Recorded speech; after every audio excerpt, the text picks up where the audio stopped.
હું Naroda fire station તરફથી control તરફથી એક મેસેજ મળેલા કે સિવિલ હોસ્પિટલ ટ્રોમા સેન્ટર ખાતે એક બિલાડી બચ્યું તે તમારા આત્માબંધના સજા ઉપર ફસાયેલું હતું. એનું તાકીદે રેસ્ક્યુ કરવું જરૂરી હતું કેમ કે એને બહાર નીકળવાની કોઈ જગ્યા નથી. તો તાકીદે અમારે નરોડા ફાયર સ્ટેશનથી team emergency tender APS rice તડકો પહોંચ્યા અને અમારા જે જવાન છે હરિશ્ચંદ્રને અમે સલામત રીતે નીચે ઉતાર્યો રસ્તા મારફતે.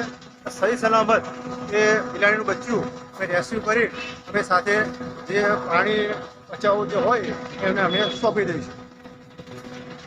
આ ખરેખર ટાસ્ક તમારા માટે ચેલેન્જિંગ હતો એવું કહી શકાય, રિસ્કી હતો એવું કહી શકાય? 100% અવારનવાર તમે આવું કંઈ કેમ કે આ 100% અમારો જોવા જેવા 100% ચેલેન્જિંગ રિસ્ક કહેવાય.